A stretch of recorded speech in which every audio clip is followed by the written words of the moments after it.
আসসালামু আলাইকুম সমস্ত দেশবাসী। আপনাদের উদ্দেশ্যে, আমার উদ্দেশ্যে, সকল দেশবাসীর উদ্দেশ্যে আমি কয়েকটা কথা বলতে চাচ্ছি। যে কথাটা হইল কি,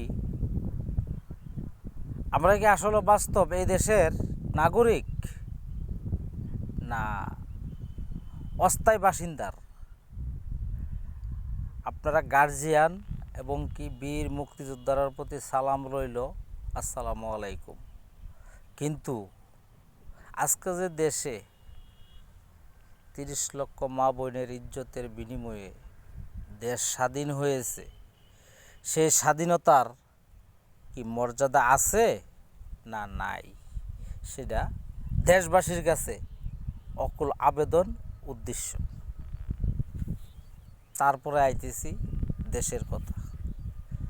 দেশে আমরা এখন যে অবস্থানে ব্যবস্থা চলতেছে, আমরা যে আশা করি বেশি দিন বাঁচব, সেটা মনে হয় না। কেননা আমাদের বাঁচার কোনো আর রাস্তা নাই।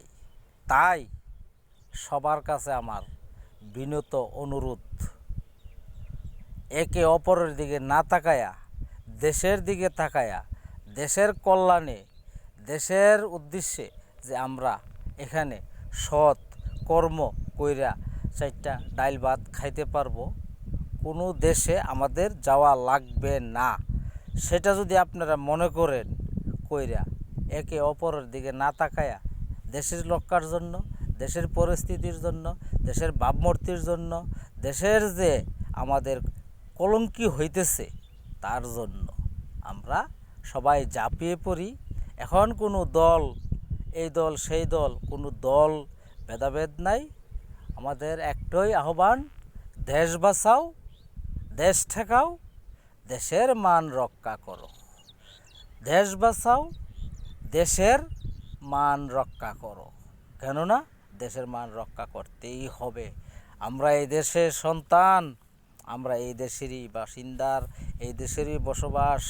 আমাদের ব্যয় ট্যাক্স সম্পূর্ণ সব কিছু দেওয়া আছে, আমরা দিতেছি, অলরেডি ক্লিয়ার আছি। তার জন্য আমরা গর্ব করে বলতে পারি এই দেশ আমাদের, আমাদের বাঁচাতে হবে। আমরা সবাই ঝাঁপিয়ে পড়ি দেশের জন্য। এরকম আর দেশে এইভাবে চলতে দেওয়া যাবে না। তাই সবার প্রতি আমার বিনত অনুরোধ, যুবদল, স্বেচ্ছাসেবক দল, মূল দল, ছাত্রদল, আমরা যারা আছি, বিএনপির যত দলের ভাই, আমাদের জন্য আজকা জামাত শিবির এত দুর্ভিক্ষ, এত কষ্ট। তারা তো আমাদের ভালো চা, আমরাও তাদের ভালো চাই, তারা দেশেরও ভালো চা। কেউ খারাপ না চলুক, কেউ খারাপ উদ্দেশ্যে কোনো কিছু না করুক, সবাই পর্দা করুক, তারা এটাই চা। আর আমরা এটা নিয়েই এত কিছু কথাবার্তি। তাই আমরা ঝাঁপিয়ে পড়ি দেশের কল্যাণে। এখন আর পিছে তাকানোর সময় নাই। এখন দেখতে হবে, দেশকে রক্ষা করতে হবে, দেখতে হবে, দেশকে রক্ষা করতে হবে। সঠিক ন্যায্য বিচার আমরা চাই। কোটা আন্দোলন যে বর্তমান চলতেছে, কোটা আন্দোলনের বিষয় নিয়ে আমি কিছু বলতে চাই না। তারপর একটি কথাই বলি, আমাদেরই সন্তান, আমাদেরই বোন, আমাদেরই ভাই, আমরাই সবাই। আমরা যদি এই দেশের সবাই হয়ে থাকি, আমাদের চাকরি থাকবে না, আমাদের ছেলেদের মেধাবীর চাকরি হবে না, যোগ্য ব্যক্তি হিসাবে চাকরি হবে না, তো কী হবে? এই দেশে বাঁচার অধিকার নাই। আমরা কি এই দেশে নাগরিকত্ব না? তো নাগরিকত্ব যদি হয়ে থাকি, আমরা এই অবস্থা কেন? সমস্ত দেশবাসী আপনাদের কাছে এই কথা, এই আবেদন আমি বললাম আমার পক্ষ থেকে, সমস্ত দেশবাসীর পক্ষ থেকে। আসসালামু আলাইকুম। নিশি জাগা পাখি ইউটিউব চ্যানেলে সবাই একটু কথাগুলো লক্ষ্য করবেন। আরও ভালো ভালো কথা যদি দিতে পারি, আপনাকে আমাকে উৎসাহ দিবেন। হ্যাঁ, শেয়ার করবেন, লাইক করবেন, সাবস্ক্রাইব করবেন। আসসালামু আলাইকুম।